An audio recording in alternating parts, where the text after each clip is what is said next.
Halo, halo, halo. Assalamualaikum warahmatullahi wabarakatuh. Apa kabar semua? Senang sekali saya Hersman Arif dan Agi Beta dari Forum News Network masih terus bisa menjumpai Anda semua di akhir pekan nih ya. Di hari Sabtu udaranya agak enak, sejuk-sejuk itu ya, mendung tapi tidak hujan. Wah, kayak nama judul lagu dong. Assalamualaikum Mbak Agi. Waalaikumsalam warahmatullahi wabarakatuh, Mas Hersu. Ya. Tadi saya bilang bahwa suasananya ini kayak judul lagu Mendung Tanpa Hujan. Iya. Ya, tetapi tetap saja situasi politik di dalam negeri itu bukan mendung lagi. Suasananya malah panas gitu ya, karena berkaitan dengan isu-isu terbaru. Saya kira soal skandal PCR Gate itu makin kencang ya, karena Erick Thohir akhirnya melempar bola panas ini ke presiden dan kabinet, karena menyatakan bahwa ya itu kan diputuskan di rapat kabinet, rapat terbatas. Akan orang jadi tanya, loh kok diputuskan dalam rapat kabinet terbatas dong? Ini berarti bukan salah Erick. Itu kan kira-kira yang ingin disampaikan oleh Erick. Juga soal ini ya Mbak, soal isu terorisme, dan kemudian tiba-tiba kok larinya ke soal pembubaran MUI. Ya kan itu yang menarik kira-kira. Nah, menurut Anda ada topik lain yang menarik di luar itu, Mbak? Ya, ada lagi Mas Hersu, yaitu soal pernyataan Arteria Dahlan dalam sebuah diskusi, yaitu bahwa sebaiknya aparat penegak hukum atau APH, yaitu polisi, jaksa, dan hakim itu tidak dikenai OTT begitu. Nah, ini tentu menjadi polemik, langsung mendapat sambutan dari ICW, dari sesama rekan Arteria sendiri di Komisi Hukum, yaitu di Komisi 3 DPR, juga dari berbagai kalangan. Para pengamat juga menyayangkan pernyataan itu, karena Arteria, bagaimana mungkin seseorang yang duduk di Komisi Hukum memberikan pernyataan seperti itu gitu? Bukankah semuanya adalah equality before the law gitu? Justru kalau seandainya seseorang yang mereka yang seharusnya menegakkan hukum dan kemudian tertangkap tangan, seharusnya malah dihukum lebih berat gitu ya, Mas Hersu ya? Pemberatan nih. Tapi sebenarnya justru saya juga malah berterima kasih kok dengan statementnya dari Arteria Dahlan ini, Mbak Agi. Karena dengan cara Kenapa itu? Karena dengan cara begini kita sebenarnya tahu kan cara berpikir mereka itu seperti apa gitu, dan bagaimana suasana hati mereka menghadapi soal OTT ini gitu. Meskipun kita lihat kalau yang dilakukan OTT oleh KPK ini sekarang, PDIP harusnya nggak perlu ribut lah, aman-aman saja lah ya PDIP, karena belakangan ini yang banyak di OTT kan Golkar gitu. Iya. Tapi kita juga ini, Mas Ersu, wah ini kalau seandainya APH sudah dinyatakan seperti itu, kita kan biasanya di Indonesia ini sering sesuatu itu adalah karena ada maksud di belakangnya begitu ya. Nah, itu dia. Nah, kalau seandainya sekarang yang diusulkan adalah agar APH tidak terkena OTT, nanti lama-lama anggota DPR nggak boleh terkena OTT. Nah, gitu. Betul. Ini soal soal OTT juga ini kan, karena selama ini kan mereka juga DPR, sebenarnya kita kemarin mendengar bahwa sebenarnya dengan undang-undang KPK yang baru, para anggota DPR ini sudah kebal dari OTT gitu. Karena ada tentu aja ada trade off gitu ketika para komisioner KPK ini terpilih, dan yang memilih kan anggota DPR, terutama Komisi 3. Tapi tiba-tiba ternyata yang malah ironinya Aziz Samsudin yang waktu itu pimpinan di Komisi 3 malah di OTT. Oke, tapi nanti kita ngomongin OTT ini, saya kira bukan fokus utama kita, tetapi yang kita lihat sekarang justru ada satu hal yang menarik adalah mengapa tiba-tiba bersamaan ada penangkapan para ulama yang dikenal sebagai ulama-ulama yang moderat gitu. Kalau toh katakanlah mereka katanya ada keterkaitan dengan Jamaah Islamiyah. Ini kalau betul memang ada keterkaitan dengan Jamaah Islamiyah, sebenarnya organisasi Jamaah Islamiyah ini juga sudah bertransformasi ya, dari seperti wawancara saya kemarin dengan peneliti terorisme Al Haidar, yang dia menyebut ini sudah tahap keempat gitu, jadi tahapan-tahapannya. Nah, saya menarik juga, saya kemarin dapat, ya kan kemarin Al Haidar cerita bahwa di masa Orde Baru mereka ini dianggap sebagai firefighter gitu ya, pejuang kemerdekaan di berbagai negara. Dan di zaman itu sesuai dengan politik kebijakan dari pemerintahan Pak Harto, karena Pak Harto memang mendukung negara-negara seperti Afghanistan, kemudian Palestina dan sebagainya untuk merdeka. Dan memang kemudian saya mendapatkan fakta baru nih, ada sebuah foto menarik ini. Ustadz Farid Ogbah itu ketemu dengan Pak Harto di istana. Ini foto dia masih muda, ini fotonya nih saya. Oh, masih muda berarti dulu dia, Mas Hersu, waktu ketemu ya. Jadi ini menarik sekali. Dan kemudian kalau memang pernah seperti dikatakan oleh Al-Haidar bahwa ada periode di mana pada era reformasi mereka kemudian mengambil jalan keras dengan melakukan aksi terorisme, pengeboman itu. Nah, tapi sekarang mereka sebenarnya justru sudah berubah, sudah mereka lebih pada gerakan-gerakan humaniter, gitu, gerakan sosial dan humaniter. Dan figur Farid Ogbah ini penurut pengakuan banyak orang, sebenarnya mereka bukan bagian dari jaringan Islamiyah. Nah, ini perlu saya kira nanti polisi yang perlu menjelaskan. Dia adalah memang orang yang kalau orang nyebutnya men-take care itu memperhatikan, mengurus mantan jamaah Islamiyah ini ada pengakuan dari beberapa sahabatnya yang menurut dia nanti kalau nggak ada yang ngurus mereka ini, yang tukang ngebom ini siapa yang mau mengurus? Itu posisinya. Dengan posisi semacam itu tentu saja kalau dilihat tentu pasti dia punya banyak komunikasi dengan para mantan kombatan-kombatan ini, karena beliau sendiri kan juga pernah di Afghanistan selama saya lupa 6 atau 10 tahun. Tapi positioningnya lagi-lagi mengambil posisi logistik dan sebagainya, bukan sebagai kombatan. Nah, itu fakta mengenai Ustadz Farid Ogbah. Nah, yang saya kira kita menarik soroti adalah bersamaan dengan isu ini kemudian muncul buzzer ya Mbak Agia, buzzer yang membuat tagar bubarkan MUI. Nah, ini saya kira yang menarik. Ini kalau soal buzzer ini Mbak Agi ini saya amati cukup intens ya memperhatikan ini. Ya, dan buzzer ini saya sangat sayangkan mereka makin melebar ya Mas Hersu ya. Jadi kemana-mana gitu. Dan kemarin juga saya lihat ada salah satu influencer, dapat dikatakan demikian, yang memang aktif sekali membuzzer, itu mengaitkan ini dengan Anies gitu. Jadi katanya karena 1 minggu yang lalu Anies itu datang ke tauziah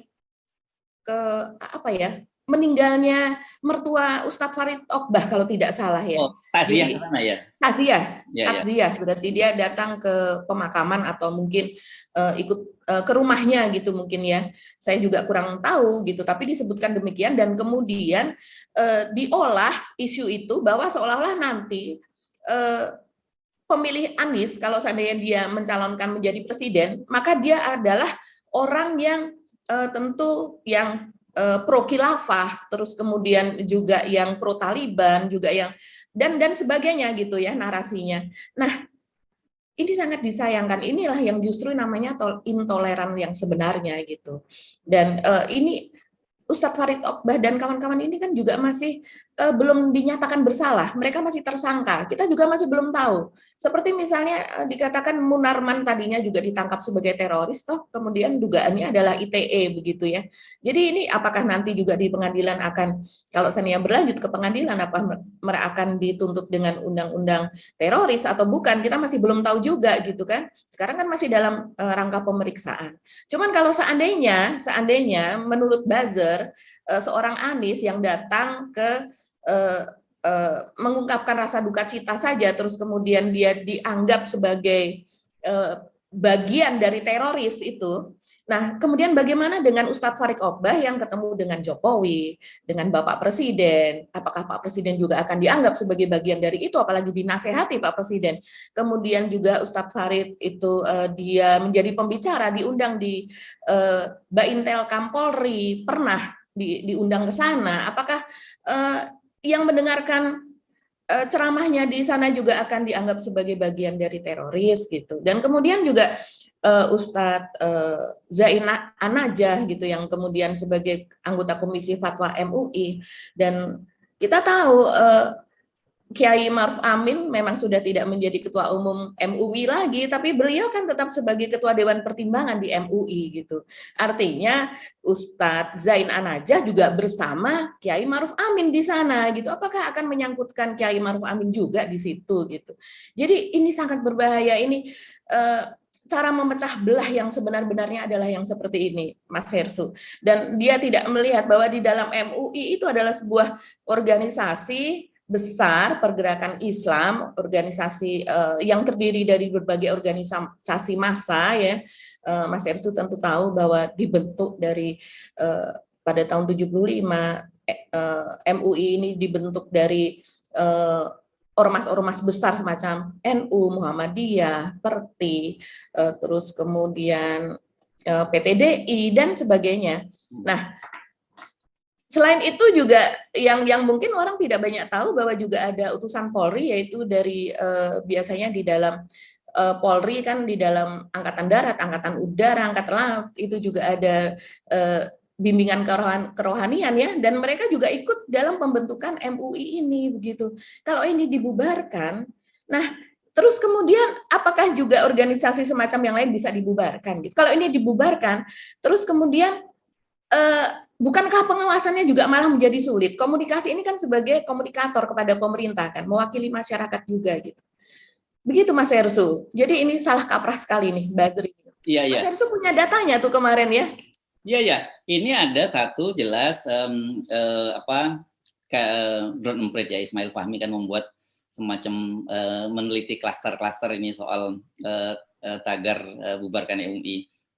Dan memang kalau kita lihat kemudian direaksi oleh klaster lain yang mendukung, yang menolak pembubaran itu tadi, dan memang nggak gede sebenarnya. Tapi bukan persoalan besar atau tidak besarnya, tetapi saya kira kan seperti kita sebut tadi bahwa ini kalau kita ngomong buzzer itu, karena ini bukan kita yang ngomong ya, tapi ini hasil riset ya.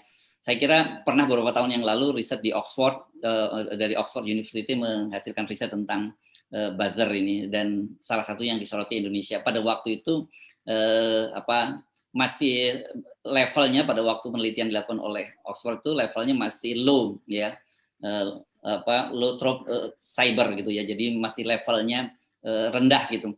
Tapi penelitian terbaru yang dilakukan oleh LP3S bersama dengan sejumlah universitas di luar negeri termasuk dari Belanda, ini menghasilkan satu penelitian terbaru ya, saya kira LP3S tentang buzzer, yang dia membaginya kalau di sini hanya 3 tadi, ada buzzer, ada influencer, dan ada kemudian robot gitu ya. Dan mereka menyebutnya, LP3S ini menyebutnya sebagai premanisme digital. Ya, ini memang jadi sebenarnya ini adalah jadi sekarang mesti karena memang dunianya sudah berpindah ke cyber, premanisme digital ini yang harusnya diberantas. Kenapa? Karena narasinya berbahaya sekali tadi, mengusulkan atau mendorong adanya pembubaran MUI, dan pada saat yang bersamaan saya tidak tahu apakah ini dilakukan oleh yang sama, juga muncul semacam meme yang saya kira mengadu domba antar umat beragama, karena ada muncul meme PGI. Ya, katanya PGI bicara pada jemaatnya untuk ikut mendukung pembubaran MUI. Bagi kita yang berakal sehat, saya kira nggak mungkin PGI akan melakukan hal semacam itu, dan betul kemudian sudah dibantah oleh PGI. Tapi bagi kalangan yang saya kira kita tahu ya, banyak sekali di pertemanan media sosial itu ada garis keras gitu, baik dari kedua belah pihak, dari kalangan Islam sendiri dan dari kalangan juga seberang sana. Setiap kali menangkap isu-isu semacam itu langsung mereka juga bereaksi sangat keras gitu, dan mereka take it for granted, percaya. Nah, ini kan sebenarnya berbahaya, dan saya kira mayoritas rakyat kita sebagai yang melek literasi digital nggak terlalu banyak, karena kan sekarang ini kita tahu pemilikan smartphone itu banyak sekali gitu ya, sudah merambah sampai di kampung-kampung ya Mbak ya. Tapi tetap saja persoalannya dia punya smartphone tapi stupid user. Ini kan jadi teleponnya pintar tapi penggunanya bodoh. Nah, ini yang saya kira yang gampang dimakan oleh para buzzer ini, pada diprovok. Dia berhasil. Jadi pada saat yang bersamaan dia berhasil memprovok kedua belah pihak, baik dari kelompok kubu Islam yang menentang pembubaran itu, dan kemudian juga kelompok yang mendukung dari non Muslim katakanlah itu. Nah, ini kan saya kira sangat berbahaya, dan kita mendorong polisi, saya kira untuk melakukan tindakan semacam ini jangan hanya mengejar aktivis medsos yang menentang Densus, yang menuntut pembubaran Densus. Saya kira mesti hal yang sama. Justru menurut saya ketimbang soal pembubaran Densus, jauh lebih serius soal pembubaran MUI ini kan, Mbak Agi. Iya, betul Mas Ersu. Jadi sebenarnya mereka lah yang melakukan, nah contoh seperti ini adalah yang melakukan keonaran di dunia maya yang sesungguhnya. Iya, kemarin ketika ada pemotongan vonis terhadap Habib dari 4 tahun ke 2 tahun, itu kan ada argumentasi dari Mahkamah Agung bahwa telah melakukan keonaran di dunia maya. Nah, contoh yang Mas Hersu katakan tadi itulah yang justru melakukan keonaran di dunia maya yang sesungguhnya gitu, sehingga begitu hiruk pikuknya dan bisa dipetakan gitu, sebetulnya bisa dipetakan mereka ini dari mana. Dan kalau menurut saya Densus bisa memetakan gitu ya, saat ini kan mereka sedang mencari bukti gitu, aliran dana kepada ketiga ustadz yang ditangkap ini. Dan katanya mereka sudah memiliki bukti itu bahwa aliran dana dari mana mereka ikut menampung gitu. Nah, kalau bukti-bukti ini bisa didapatkan oleh Densus atau oleh kepolisian gitu ya, seharusnya yang bukti-bukti untuk para pengacau dunia maya ini juga dengan mudah dong untuk ditelusuri begitu. Jadi tidak hanya seperti yang dikatakan oleh Mas Hersu tadi bahwa yang dicari adalah hanya yang memprotes Densus gitu, yang menganggap Densus tidak adil gitu ya, bahwa dan kemudian mereka juga ada yang menuntut pembubaran Densus, dan kemudian mereka mengatakan bahwa akan dicari gitu. Nah, pihak-pihak yang seperti ini yang jelas-jelas memprovokasi, yang jelas-jelas memecah belah gitu ya, dan kemudian seperti kata Mas Hersu itu memberikan gambaran mereka memanfaatkan keadaan kebodohan lah, pendidikan yang kurang lah ya, kita katakan begitu gitu, dari masyarakat menengah ke bawah, dan kemudian itu diolah emosinya sedemikian rupa dengan narasi-narasi yang luar biasa, terus kemudian juga untuk kemudian mereka tidak bisa melihat kenyataannya sesungguhnya gitu. Jadi kita ya makin lama makin jauh dari kedamaian kalau caranya seperti ini gitu. Jadi ya itulah Mas Hersu. Ya, ini memang yang disebut dengan era post-truth ya. Orang era post-truth ini kan kemudian orang disebut dalam echo chamber gitu ya. Jadi dia lebih mengkonsumsi hanya apa saja yang dari komunitasnya sendiri, dan kemudian dia hanya mengkonsumsi apa yang kira-kira sama dengan yang dipikirkan. Jadi dia nggak peduli lagi benar atau salah gitu. Selama dia menganggap bahwa itu menyerang kelompok dia akan bereaksi gitu.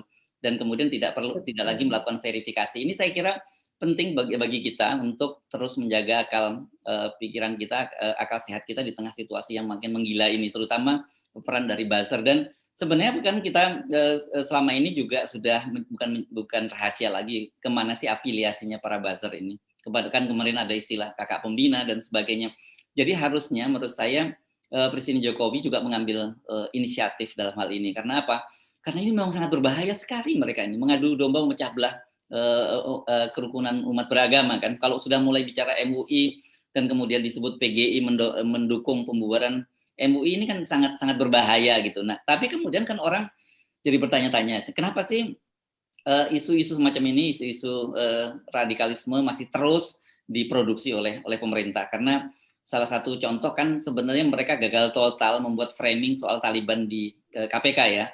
Dan saya kira publik juga paham, tapi publik itu publik tertentu, publik yang saya kira secara literasi digitalnya bagus, tapi publik tertentu nggak paham. Tetapi anehnya mereka terus mencoba gitu, dan bersamaan itu, nah ini yang saya kira penting juga Densus untuk memberikan semacam, dalam hal ini bukan Densus, saya kira Mabes Polri untuk memberikan penjelasannya lebih transparan berkaitan dengan Ustadz Farid Obah ini, karena kalau tidak nanti ini yang muncul di publik semacam itu, mereka langsung karena selama ini sudah a priori terhadap pemerintah, a priori terhadap polisi khususnya detasemen Densus, nanti saya kira target mereka untuk melakukan deradikalisasi ini akan mengalami kegagalan. Iya kan, sebenarnya targetnya kan gitu. Ini kan penangkapan ini hanya represi, tapi sebenarnya yang paling penting itu adalah mencegah adanya deradikalisasi, ya kan gitu. Jadi membendung, jangan membendung air bahnya, tetapi mulai membendung aliran air yang berpotensi menjadi air bah. Nah, kalau kemudian di publik kita muncul semacam ketidakpercayaan terhadap pemerintah, terhadap Polri, saya kira nanti target ini menjadi gagal. Nah, pertanyaannya apakah memang kita nggak yakin bahwa ada keinginan terus memelihara hal semacam ini ya, memelihara pembelahan yang terjadi. Kayak tadi Anda menyebut soal Anies Baswedan tadi yang disebut bahwa saya sih hafal pasti nanti arah-arahnya ini soal politik aliran gitu ya, bahwa kalau Islam memilih Islam itu politik aliran, tapi kalau non-Islam memilih non-Islam itu nggak politik aliran. Kan sebenarnya jelas, kayak ini kan runtutannya sebenarnya residu Pilkada 2017, hasil dari exit poll tuh menjelaskan kok bahwa non-Muslim dan etnis keturunan Cina pada waktu itu kita nyebut itu memilih Ahok, gitu ya, mayoritas memilih Ahok. Ya. Betul. Nah, kita tidak pernah menyebut itu sebagai politik aliran. Ya wajar saja gitu. Kenapa sih? Kalau saya orang Jawa, saya Muslim, gitu, saya akan cenderung memilih orang Jawa Muslim. Tapi enggak, kalau Muslim saya kira kita nggak memilih lagi Jawa atau non Jawa. Kalau Muslim ya Muslim saja gitu ya. Tapi kalau kemudian etnis Cina yang dia minoritas dan ada potensi orang seperti Ahok terpilih menjadi gubernur DKI Jakarta, dan kemungkinan kemarin kalau dia berhasil menjadi gubernur DKI Jakarta mungkin menjadi wapres dan kemudian capres, saya kira itu wajar saja gitu ya. Jadi nggak perlulah memberi stigma politik aliran-aliran semacam itu, karena di Amerika pun politik aliran itu terjadi karena di sana pembelahan antara Demokrat dengan Republik. Yeah. Misalnya kalau orang sana, kalau orang Republik itu pasti disebut sebagai WASH, White, Anglo-Saxon, and Protestant gitu ya. Ya nggak apa-apa kalau kemudian ke Demokrat itu pasti orang kulit hitam, yang liberal, kemudian orang-orang Hispanik, orang Asia itu cenderung milih Demokrat. Nggak apa-apa gitu. Nggak apa-apa. Itulah keberagaman yang sesungguhnya kan, Mas Hersu. Iya. Ya, nah tapi ini kan yang persoalannya diproduksi terus kan gitu. Iya, masalahnya ini seperti dipelihara dan kemudian seperti seolah-olah ada yang membiayai, ya, walaupun kita tentunya tidak bisa membicarakan secara transparan, walaupun mungkin kita tahulah sedikit soal itu begitu. Nah, saya khawatirnya begini, Mas Hersu, pihak-pihak ini yang memproduksi keonaran di dunia maya ini, mereka ini sebenarnya jumlahnya sedikit. Ya. Karena jumlahnya sedikit, tapi mereka menguasai digital gitu. Mereka mempunyai smartphone, bahkan mungkin satu orang tidak hanya mempunyai satu smartphone gitu. Makanya ada akun robot itu tadi yang terdeteksi, karena memang itu yang digunakan. Biasanya kalau yang organik kan mereka tidak bermain di robot gitu, tapi mereka yang mayoritas ini itu justru mereka bermainnya di organik gitu. Dan sayangnya yang mayoritas ini juga mereka tidak terlalu menguasai dunia maya kalau yang saya lihat. Nah, saya khawatirnya keonaran di dunia maya ini dibalas dengan keonaran di dunia nyata. Berbagai protes yang sekarang sudah timbul, Mas Hersu. Kemarin di Solo dan kemudian juga ada di Jawa Timur, juga di Madura dan sebagainya. Ini sudah mulai timbul ini. Kami bersama MUI, tagar-tagar, dan kemudian selain tagar juga sebagai picture profile, mereka sudah mengunduh itu, sudah dibuatkan frame-nya gitu ya, bahwa kami bersama MUI, karena mereka merasa bukan MUI yang salah ini. Katakanlah begini, beberapa buzzer yang dipelihara oleh pihak-pihak tertentu itu, kalau seandainya kita mengatakan kepada mereka, apakah ketika Yuliari Batubara itu melakukan korupsi kemudian PDIP-nya kita bubarkan? Kan kenyataannya tidak seperti itu, begitu.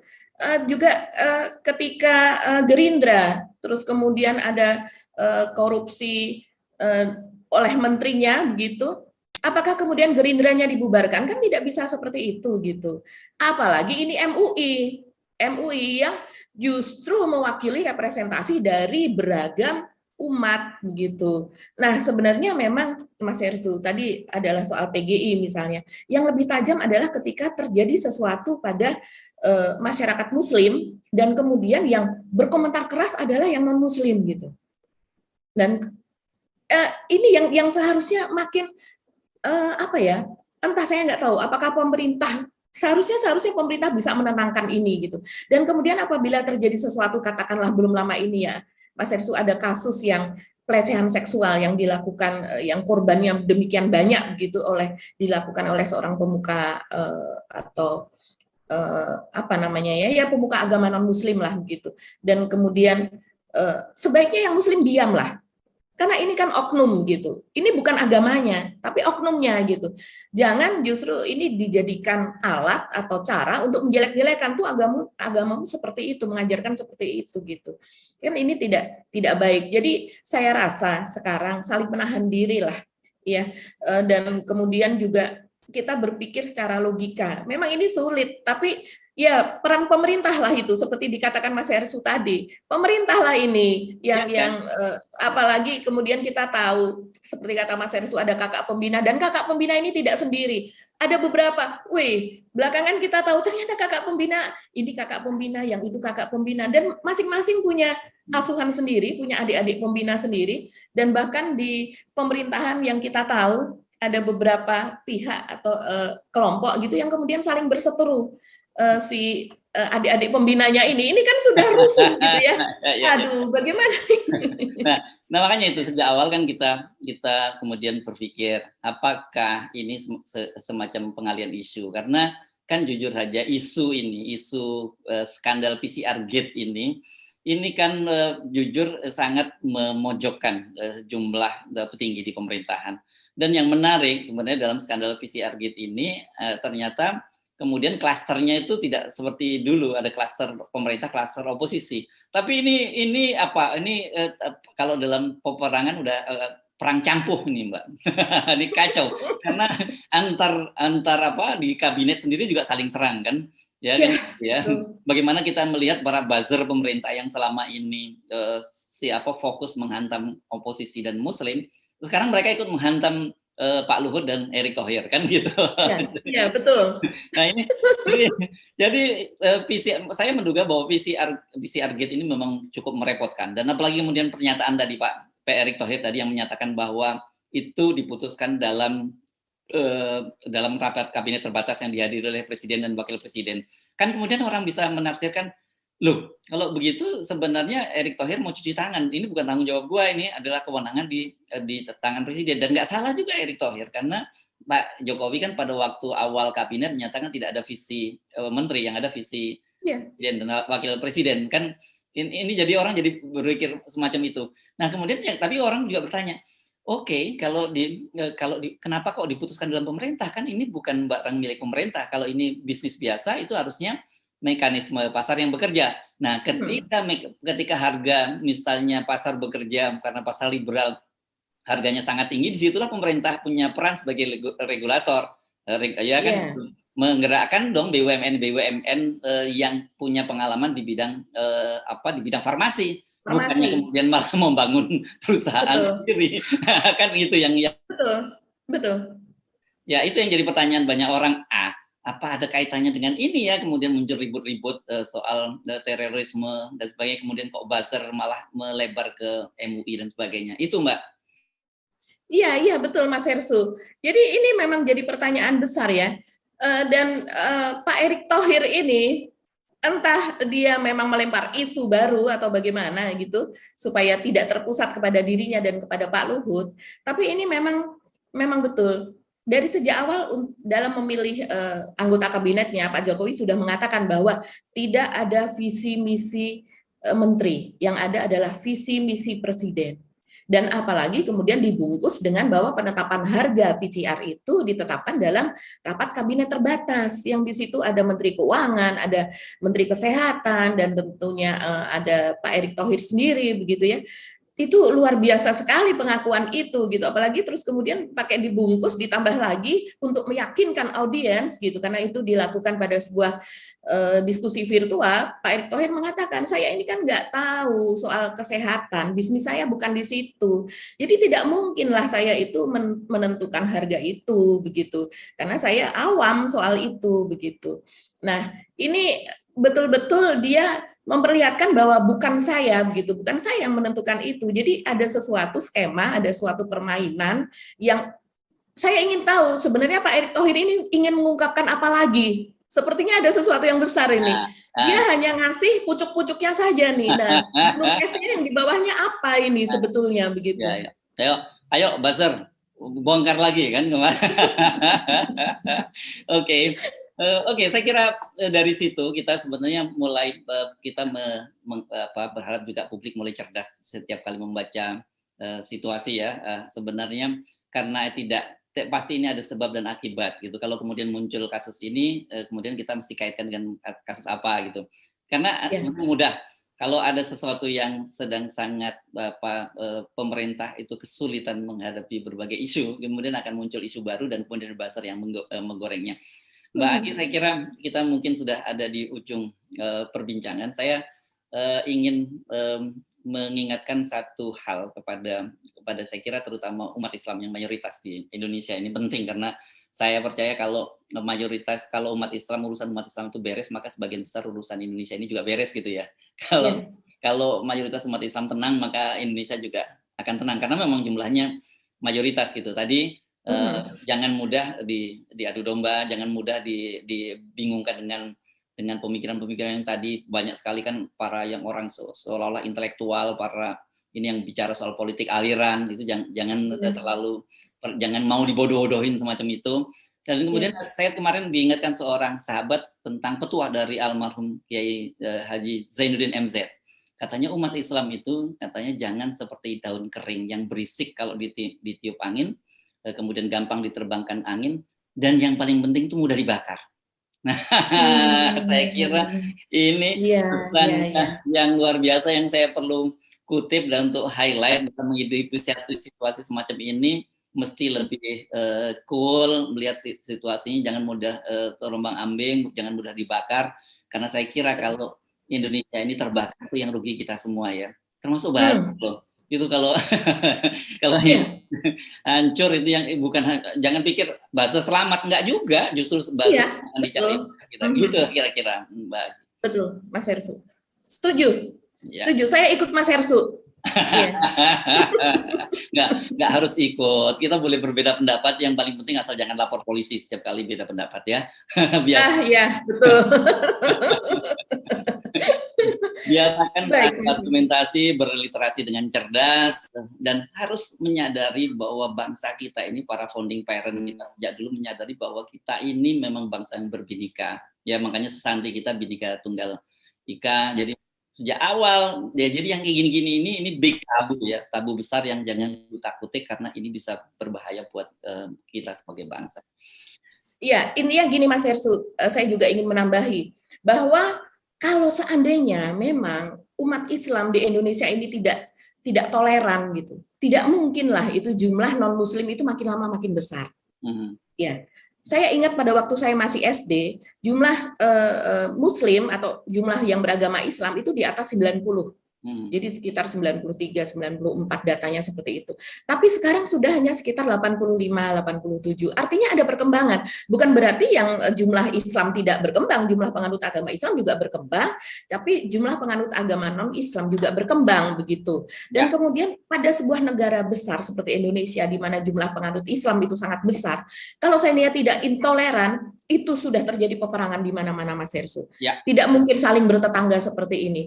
Kita tahu di luar negeri itu yang namanya darderdor itu seperti apa. Jangan disangka Amerika yang sangat liberal dan sangat dipandang sangat demokratis itu, kita ngelihat hampir setiap minggu itu ada pembunuhan yang rasial gitu, yang berbaru rasial itu kan tidak terjadi di sini gitu.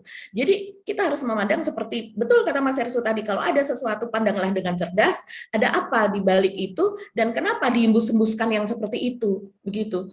Kamu makannya dari mana? Bayaranmu dari mana begitu. Kok kerjanya ngebuzzer aja ini? Ngebuzzer pasti ada untungnya ini, tidak mungkin dia kalau ngebuzzer tidak ada sesuatunya gitu, dengan pertaruhan yang jelas. Dan dia bahkan para buzzer ini demikian riskannya pekerjaannya sampai mereka tidak pernah mau membagikan alamat, siapa nama istrinya, siapa nama suaminya, siapa anak-anaknya. Beda dengan para, ya taruhlah kita wartawan. Orang tahu Mas Hersu tinggal di mana, anaknya siapa, keluarganya seperti apa. Tapi mereka ini karena pekerjaan yang riskan, karena memakan ya katakanlah duit haram atau panas itu tadi, mereka sampai harus menyembunyikan identitas dirinya, dan ketika terungkap mereka marah sekali. Ya. Oke, jadi sekali lagi jangan seperti daun kering, gampang tertiup angin, berisik kalau tertiup angin, gampang terbang ditiup angin, dan yang lebih berbahaya lagi mudah terbakar.